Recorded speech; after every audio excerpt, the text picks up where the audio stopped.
Apakah lo pernah merasa diberi nasihat kayak gini? Udah, nggak usah sedih. Stay positif aja. Jangan sedih. Ngapain sih sedih kayak gitu aja? Ayo bangkit lagi. Terus lo tuh merasa terpuruk. Atau lo pernah nggak ngasih ke orang lain kalimat nasihat yang kayak tadi? Nah, kalau lo pernah melakukan nih atau merasakan hal itu, lo simak deh video ini. Bisa jadi lo terjebak di toxic positivity.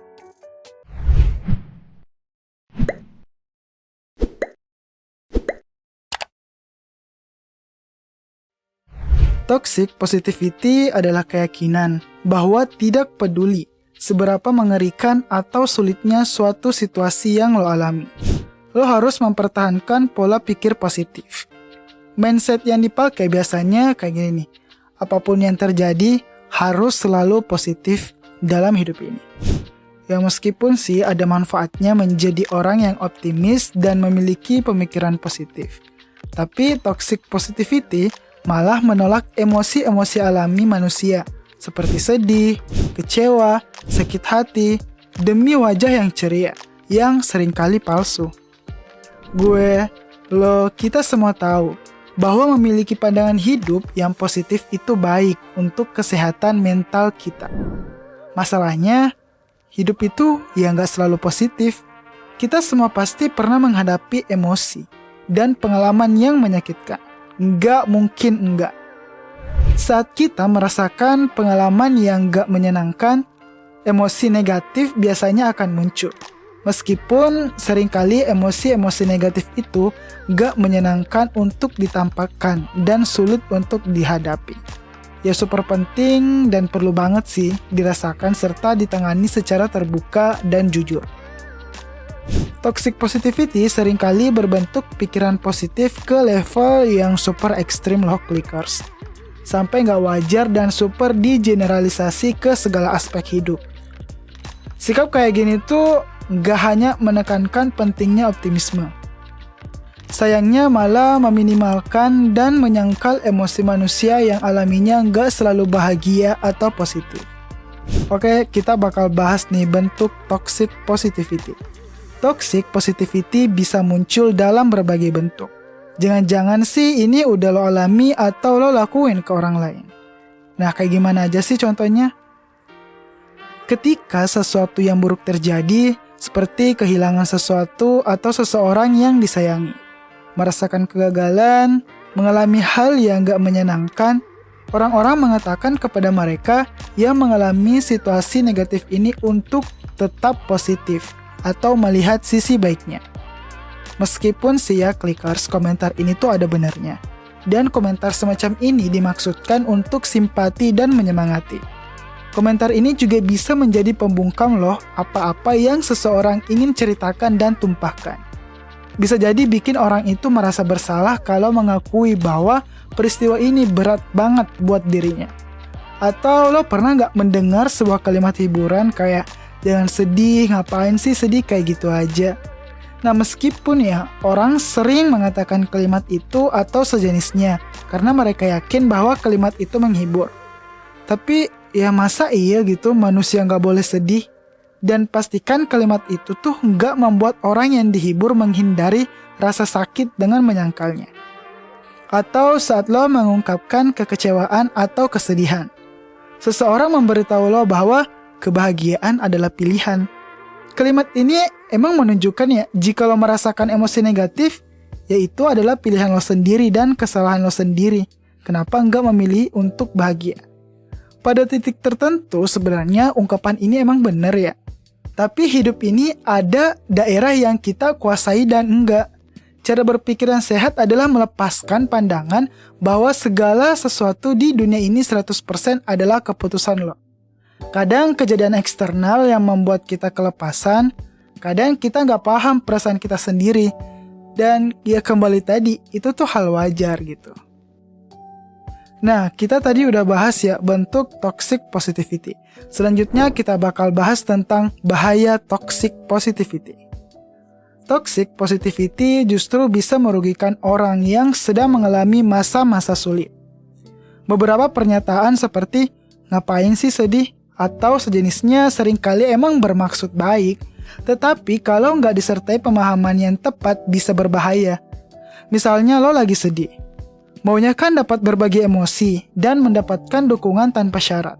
Dengan mendapatkan respon kayak ngapain sedih, malah itu tuh bisa aja membuat perasaan lo yang sedang sedih terasa diabaikan. Bisa juga membuat lo malah berlebihan dalam menyalahkan diri sendiri saat menghadapi situasi yang sangat sulit. Efek bahaya lainnya adalah malu untuk menunjukkan emosi negatif atau menunjukkan bahwa diri itu ya tadi dalam keadaan sulit. Misalnya, saat lo merasa sedih, lo merasa kesedihan yang lo alami itu memalukan. Ketika seseorang lebih terbuka, harusnya kan dia bisa segera mendapatkan dukungan yang dibutuhkan, support dan cinta dari teman dan keluarga. Tetapi respon positif yang kurang tepat dari orang lain bisa membuat orang-orang tuh merasa bahwa emosi negatif yang mereka rasakan adalah sesuatu yang memalukan. Bisa juga kayak gini, respon positif yang kurang tepat bikin orang merasa bersalah. Kalau lo pernah mendengar orang merespon kesedihan dengan gini, tumben lo lembek. Nah bisa aja gara-gara ada yang ngomong kayak gini, membuat yang mengalami kesedihan jadi merasa kalau sedih itu bukan dirinya. Dia bisa juga merasa bersalah kalau dia terlihat sedih. Padahal, apa salahnya merasakan emosi sedih? Bukannya itu manusiawi? Nah, dari sini lo udah mulai paham kan, Clickers? Selanjutnya, biar lo tahu nih, tanda-tanda apakah lo mengalami toxic positivity, gue bakal coba sebutin satu persatu. Pertama, lo lari dari masalah ketimbang menghadapinya. Kedua, lo merasa bersalah karena mengalami emosi negatif seperti sedih, marah, atau kecewa. Ketiga, lo menyembunyikan perasaan lo yang sebenarnya, supaya lebih bisa diterima secara sosial. Keempat, lo menyembunyikan atau menyamarkan perasaan lo yang sebenarnya. Kelima, lo menyepelekan perasaan orang lain. Keenam, lo mempermalukan orang lain jika mereka tidak memiliki sikap positif.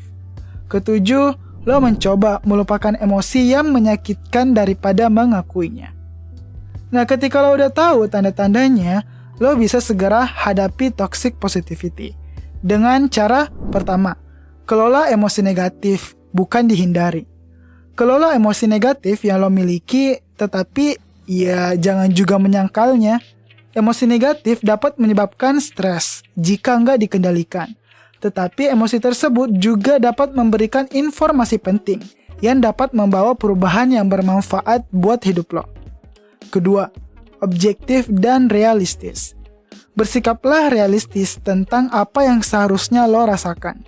Saat lo menghadapi situasi penuh tekanan, ya wajar jika lo merasa stres, khawatir, atau bahkan takut. Kalau lo mengakui itu, lo bisa segera ambil tindakan untuk fokus pada perawatan kesehatan diri dan mental, serta segera mengambil langkah yang dapat membantu untuk memperbaiki situasi lo.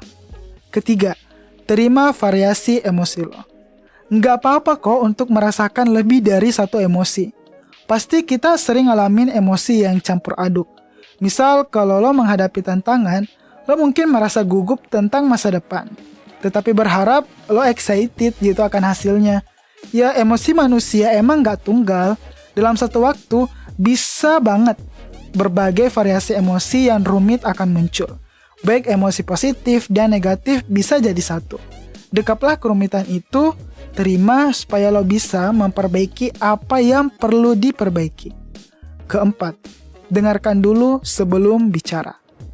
Lalu gimana nih kalau orang lain yang curhat sama lo?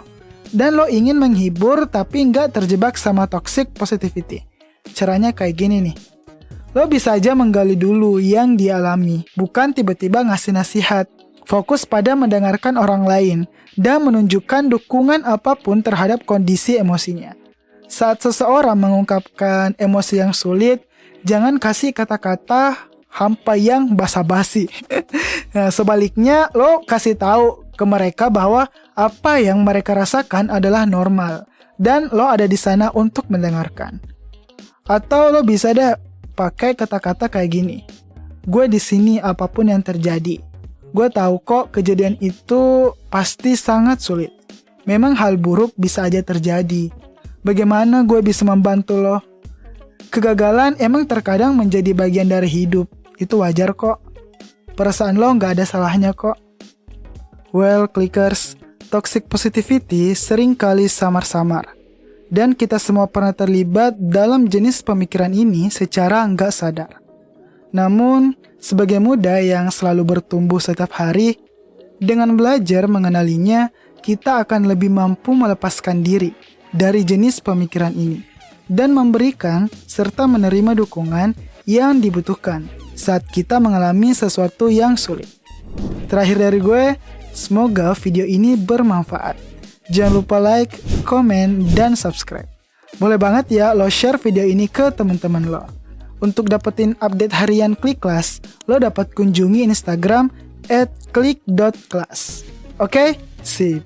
Semangat menjadi muda yang selalu bertumbuh setiap hari. Sampai jumpa di video selanjutnya. Bye!